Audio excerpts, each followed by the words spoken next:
In the shadows where the truth hides deep, echoes of the lost and the secrets they keep. Cold cases burn in the back of your mind. We dig through the dark, one clue at a time. This ain't fiction, this is blood, this is truth. 12-gauge investigative, justice uncaged. We ask the questions they're too scared to say, shining a light where the guilty pray from killers who This is whisper 12-gauge investigative. Let's jump in.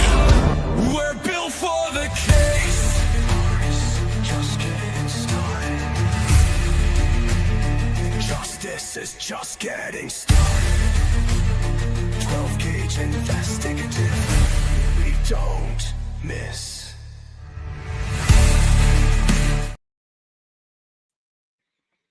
All right. Guess who's back? Back again. My name is 12 Gauge. Welcome to my channel, 12 Gauge Investigative. You know, I just had an awesome live. If you guys are interested in the Mickey Steins case, the case out of Kentucky, why don't y'all go in the library and just check it out? It's hot off the press. You won't be disappointed. I have a couple of people on my panel that are very knowledgeable, and they were very, very insightful. Tonight, I'm going to read the continuum of While Idaho Slept, because you know what? It's interesting how people, they just, I don't know what it is about this case that makes people just kind of lose their damn minds. It's interesting to say the least, but you know what?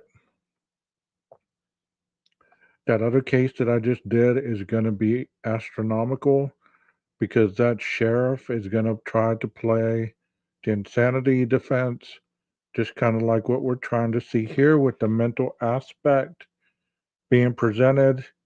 That,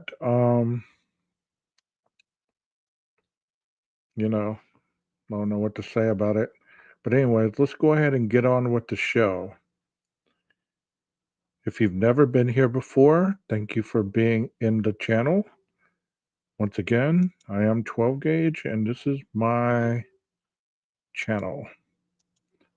Channel slash podcast, whatever you want to call it. We are on part 4, and here we go. Let me make this a little bigger.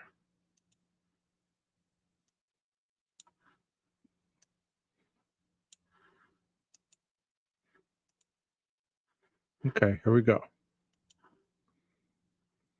Madison Maddie Mogan was an only child. Born in May 2001 to Ben and Karen Mogan in Eugene, Oregon, a small RT college town on the Willamette River in the shadow of the Cascade Mountains, an hour from the Pacific coast. Her Aunt Katie, Ben's sister, was there on the day that Maddie was born. Even in the hospital, just a few hours old, Maddie had the cherubic face, dimpled smile, and sparkling eyes that would stay with her throughout her life. Aunt Katie instantly fell in love with her niece. 22 years later, in the long and difficult weeks after Maddie's murder, her Aunt Katie would be quoted in a spokesman review saying that the family would now all have a Maddie-shaped hole in our hearts. Maddie and her parents lived in Eugene until Maddie was 2, when Ben and Karen decided to return to their North Idaho roots and move back to Coeur d'Alene. Ben and Karen's marriage was difficult. There were early drug-related issues with Ben, and financial strain when Maddie was a toddler. They separated soon after. Karen eventually remarried to Stephen Scott Laramie, who, along with her birth father, Maddie grew to call Dad. Maddie and her mother and stepfather lived on a blue collar Lacrosse Avenue, just down the street from Winton Elementary School. The neighborhood was quiet, comprised mostly of small houses nestled into the rolling green hills of evergreen trees. The walk to Winton took just a minute or so, and her teachers could easily see that Maddie liked going to school, where her maternal great grandmother, Betty, a former teacher herself, often volunteered in the classroom. At that age, school was nothing but fun. They were learning to read, and Maddie enjoyed that a ton. She also liked all colors and styles of headbands, which she wore to keep her long, straight blonde hair from falling into her face. She was petite and was drawn to other small and petty and pretty things. She liked to dance on the playground or pretend she was a fairy, and she was never snarky to the other girls. Friendships were more important to her than arguments, even at an early age. Maddie's first grade teacher, Miss Kemp, remembered the pleasure Maddie found in adventures, big or small. The class had once gone on a field trip to Lake Coeur d'Alene, which Miss Kemp has primed them for a story of vanished ships and lost treasures in the deep, cold waters. And the story was true. The lake was full of sunken steamboats that had carried gold and silver ore in the late 1800s. Miss Kemp suggested that the children might find some of that treasure buried in the sand. At the beach, they dug eagerly with their fingers, and lo and behold, Miss Kemp had been right. Unbeknown to the children, parent volunteers had gone early to the lake and buried plastic coins. Maddie, like the other children, was ecstatic at the finds she dropped into her plastic bucket, early examples of the pretty trinkets she continued to collect throughout her life. Miss Kemp learned about Maddie's murder from a news story popping up on her phone. The shock and sorrow stayed fresh as coverage of the killing continued for weeks.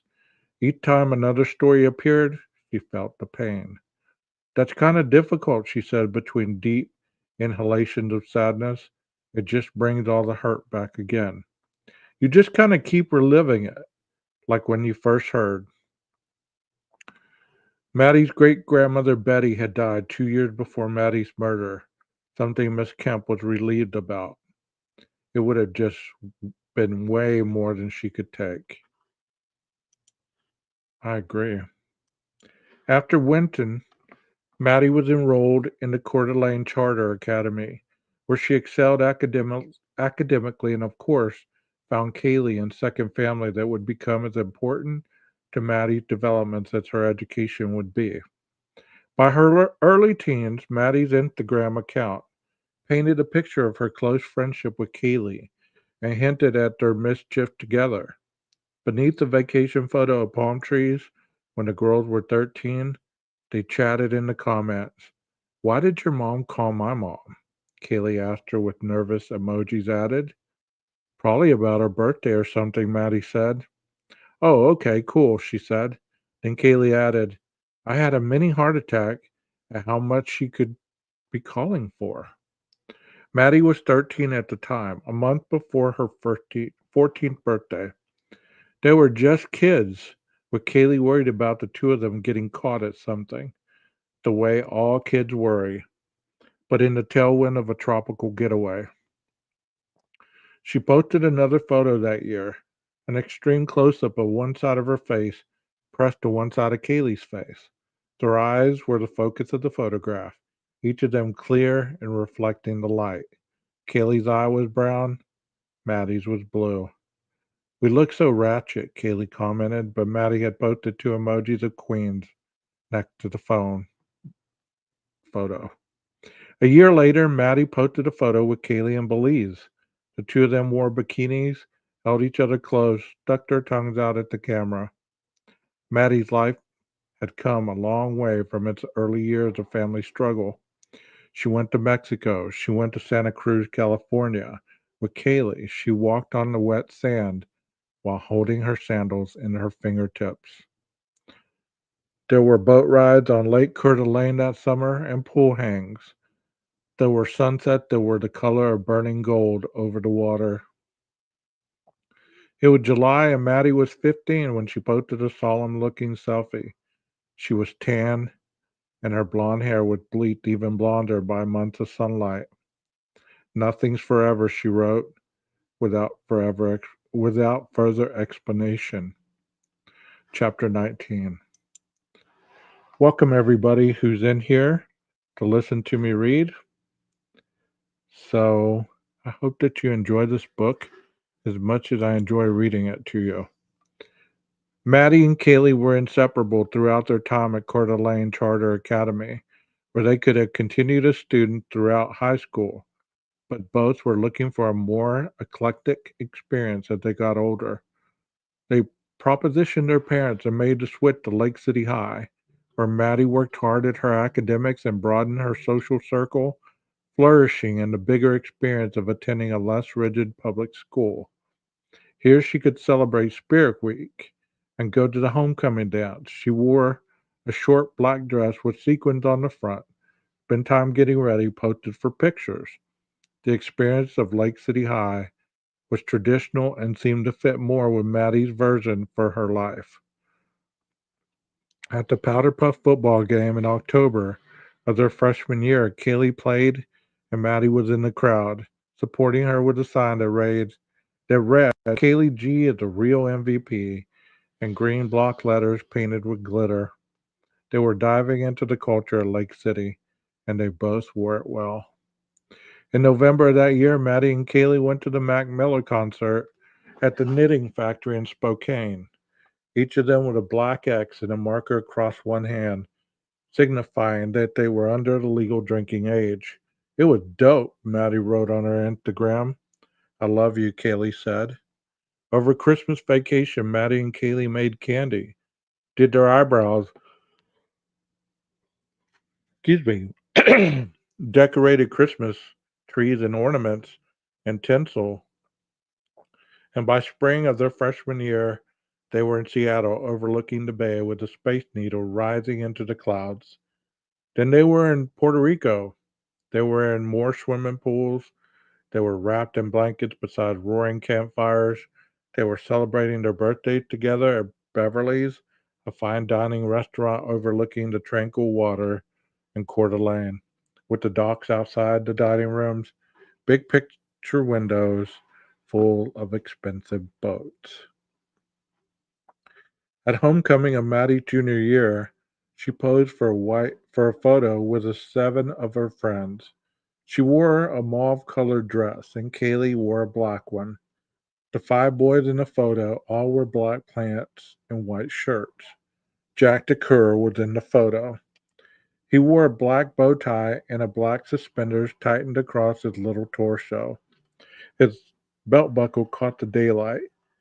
His smile seemed hopeful. Maddie stood between Jack and another boy, her arms around each of them. Her knee was angled toward the camera. Her dress was perfectly fitted and tasteful. Her hairstyle in classic ribbons across her shoulders. She was only a teenager, but she looked confident enough to run the world. Throughout high school, Maddie not only received top grades, but also worked at multiple jobs. According to her father, Ben, she even helped at her mother's workplace on occasion. Karen Laramie had been a general manager at the Baymont Inn and Suites, a mid-scale hotel franchise, and she later worked at the Coeur d'Alene Golf and Spa Resort, a 338-room hotel on Lake Coeur d'Alene with five-star dining, golf packages, and a full salon and spa. Maddie and some of her friends had cleaned the hotel rooms at the Baymont one summer, bailing her mother out during a staff shortage. Maddie took pride in helping and in doing what was right. In Donna Stubbs' English class, Maddie's first assignment was a reading autobiography. Student chose a book they felt personally connected to and explained why. I'm going to turn this camera off because the lights are bugging my eyes. That way I can continue to read for you guys because it's hurting my eyeballs.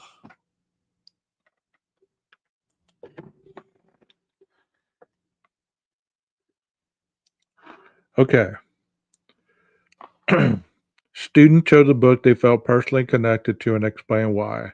Maddie chose To Kill a Mockingbird, which she felt attached to because, according to her essay, it taught her to always take the high ground, even if people look bad on you for it. Although her parents had been divorced for years, things were amicable, and Maddie remained close to both of them. She and her mom even wore matching silver rings. If there was leftover strife in the family, you wouldn't know it from Maddie's Instagram feed, where nearly every photo she posted showed her looking not just into happy, but genuinely at ease in the world. The past was mostly just the past after all. She rode on boats and rafts, stood beside railings overlooking ripples or tides, or long sandy beaches, usually while accompanying the Gonsalves family. She was in Cabo. She was in Waikiki. She was in the Grand Canyon, or Grand Cayman, I'm sorry. Or she was happy with her friends and snapshots from high school, but also when she got to college, Maddie and Dana in front of a white curtain with pink hearts on it, holding hands and grinning. Pink balloons floating nearby. They held hands, and their smiles were wide and white and magnetic. Or Maddie in a pink shirt and pink and white cowboy hat in front of a pink metallic fringe background design for taking photos. Maddie's skirt looked like it was made of the same material, like she wasn't just celebrating, but knew how to wear the celebration too. Or Maddie posed with Bethany Funk, a new Phi Beta Phi, a year younger, who would later become her downstairs roommate at the King Road house, each in pink sweatshirts, for a photo during Bethany's initiation week at the sorority. Maddie smiling in the photo with her new sister like it was the first day of spring, no matter the season. On her Instagram, Maddie posted, "Never be a prisoner of your past. It was just a lesson, not a life sentence." And later, "It's not all sunshine and rainbows, but a good amount of it actually is." If there had been strife, she wasn't letting it get her down. Ben Mogan eventually got remarried to a woman who had her own struggles with drug addiction, as well as a criminal record that included earlier felony charges for an incident of theft that would haunt her record and set her up for probation violations. In middle age, her addiction led to arrests for possession, and she was briefly incarcerated at the time of the King Road murders. Ben would soon have a lot on his plate. If he looked through his daughter's Instagram, he might find that she had posted, "What a wonderful thought it is that some of your best days of our lives haven't even happened yet." Not that he could easily believe that, now with Maddie gone. Wow. What do y'all think about this book? What do y'all think about this book? And those of you that are here with me, thank you so much for being here, for following me over from the last live, because I know it's just something about this that just resonates in your heart. I mean, it has to. I can't understand how people can listen to something like this and not be a little more insightful on the live that they actually led instead of the live that people talk. They have no understanding in these other channels, you know? It's terrible to think about. But they had very loving hearts. Chapter 20. The University of Idaho was far enough away for Maddie to feel like she was living on her own, but close enough for her to feel connected to the family. She joined Phi Beta Phi, aka the Phi Phis, and began spending time with Xana Kernodle, the sorority sister she would later live with.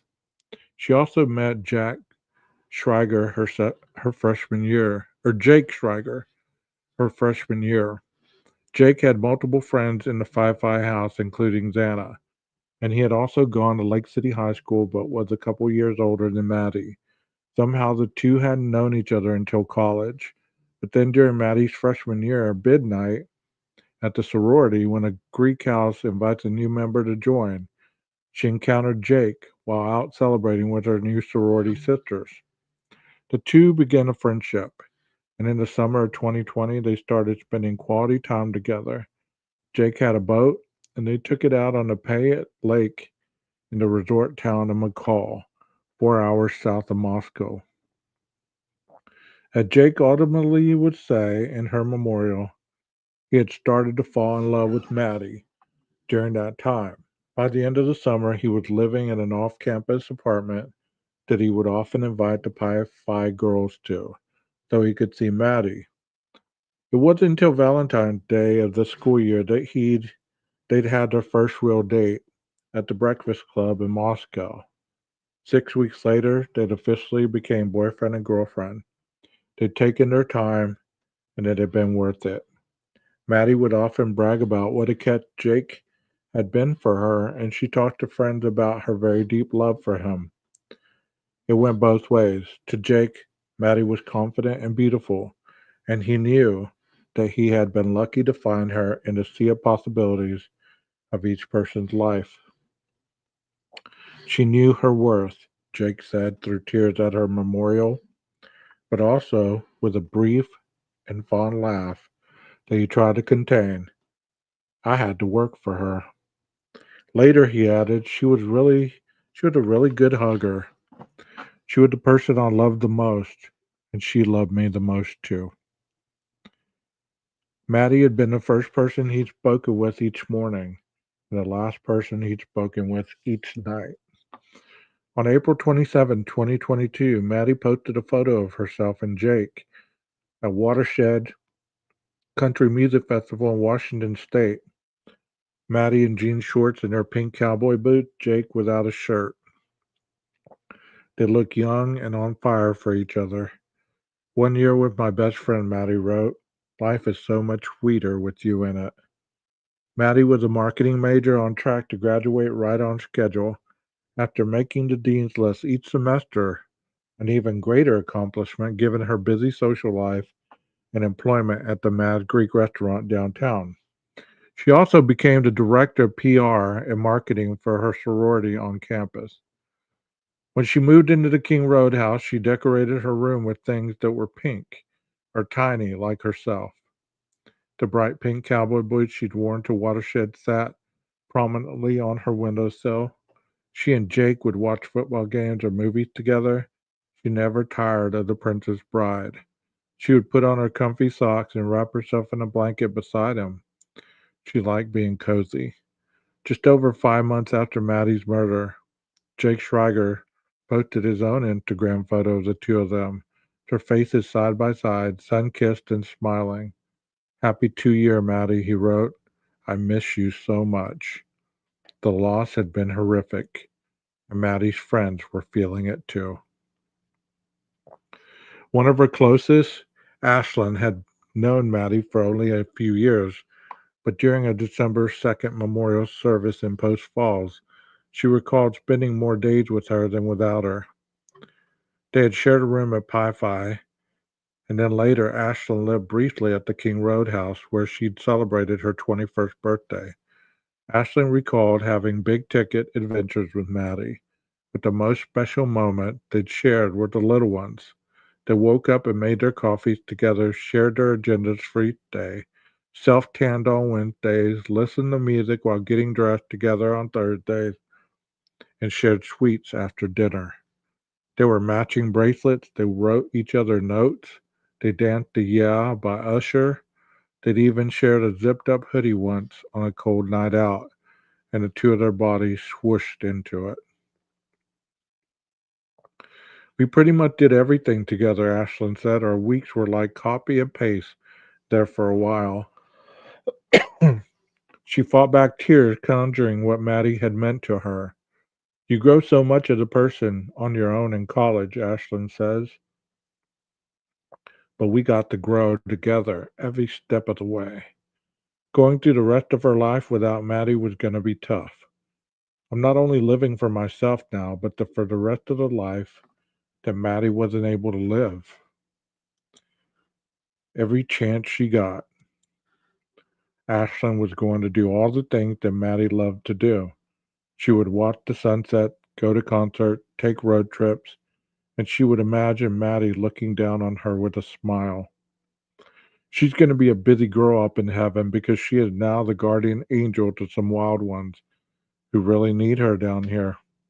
Another of Maddie's friends, Sophia, was Maddie's big at their sorority.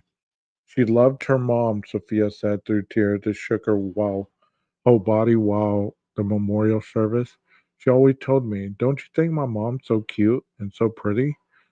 Maddie's mom, Karen, would have done anything to give Maddie a better life, and Maddie knew it, Sophia said. At the memorial service, Karen stood at the podium beside Maddie's stepfather, Scott.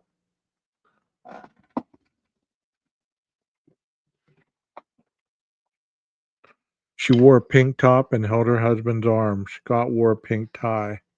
He spoke of watching football games with his little Maddie, and the Maddie laughing when he would pick her up each time the Steelers scored, or Maddie riding on boats or fishing with her family. She had been his and Karen's world. That was a darker place now, he said. Eventually, he folded the pieces of paper he'd written his notes on. Karen had said nothing. The pain of speaking about her daughter into a microphone to the world seemed too much for her to bear. At once did she let go of her husband's arm, as if she might have collapsed in grief without him there. Chapter 21. The police were called again to 1122 King Road in the months before the murders, responding to another noise complaint, and this time it was Maddie they met. Just before 9 p.m. on September 1st, 2022, officers approached the front door and knocked loudly. The lights in the upper bedroom windows were like glowing white orbs in the night, and the downstairs bedroom windows had thin curtains pulled across them. Body cam footage showed police, three officers, and a ride-along observer had walked uphill toward the entry, their footsteps crunching on gravel. A raucous banter emanated from inside the house. There was no overhead light at the door, which had only become visible with a flashlight pointed at it. A young woman answered almost immediately, light spilling out from the residence. She wore shorts and a summer top and appeared to be slightly intoxicated but pleasant. One of the officers asked to speak to somebody on the lease, whoever was in charge of the residence that night. "I can go get them real quick," the young woman said, closing the door on him. The front stoop went black again. A whole minute passed. Nobody came back. Another one of the officers lifted a backpack from the nearby gravel. It was heavy with cans. "There's a lot of fucking alcohol in here," he said. One of the officers knocked loudly again, 7 times. The noise inside died down, but still nobody answered. "We're only here for noise complaint," the officer shouted. "Come to the damn door." Another officer giggled off camera. Soon all three officers circled the outside of the home, shining their flashlights. "We're not leaving," an officer shouted toward a box fan ticking from a second floor window. They'd seen shadows across the room. He shined his strobe through it, but nobody came to the window. "We can almost see you," another officer shouted through the window. Through a crease in the curtains of the front-facing kitchen window, another officer's body cam footage showed a set of golf clubs. Months later, the bag and clubs would be tagged as potential evidence. The removal from the house streaming on most major networks. The clubs and a mattress stained with blood. Hunter Johnson and another student eventually answered the door for the police. Hunter with his white necklace, a polo again, eyes bright and wide, the other boy with a floppy hair and a t-shirt. So I just looked for everyone that lives here, and they're not here right now, Hunter said. No one's here that lives here at all? The disbelieving practice officer waited patiently. No one's here that lives here, Hunter repeated. Another officer interjected. So everyone here is trespassing? Well, no one's here that's trespassing, but no one's here that lives here right now. I have no clue where they went. No clue. Hunter's mannerisms and speech suggested he wasn't sober. They left and went over to some other party. His friend spoke over him. He too wore a white necklace and had a surfer boy look. Who does live here? Another officer asked. What are their names? I'm actually not sure, Hunter's friend said. I live across the street. I just came over. I haven't drank a drop. Male, female? A cop with a beard asked. I think it's mainly females, Hunter's friend said. I think it's like 4 females. Hunter said nothing, shaking his head as if he hadn't a clue. What sorority are they affiliated with? The officer asked. I don't know, another kid said. I don't know, Hunter also said. I'm not stupid, the officer eventually told them. Hunter smiled. The officer pressured him further. Patient but stern. I'd rather deal with this as a noise complaint than get a hold of the Greek council and the Greek board and all that and dean's students and playing all these stupid fucking games. He shined his flashlight at the backpack of booze on the ground, adding an implicit threat. I guarantee you there's a lot of underage drinking here. Do you want us to try to get a name or a phone number? The boy asked. If you could, the cop said. The two boys went inside.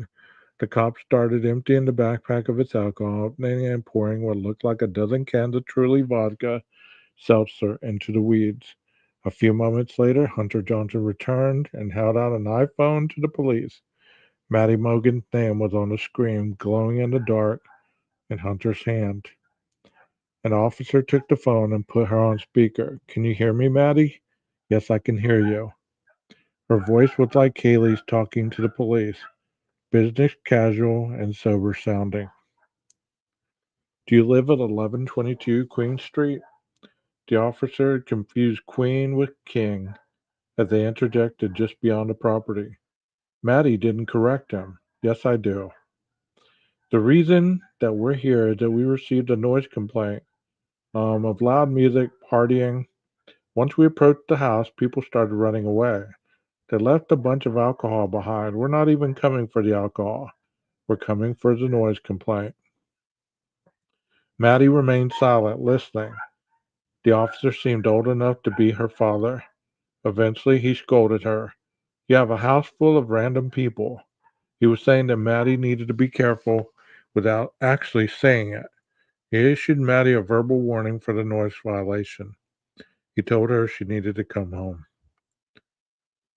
I think I'm going to stop right here because, I mean, after an hour, and this is like almost 30 minutes, I'm kind of tired.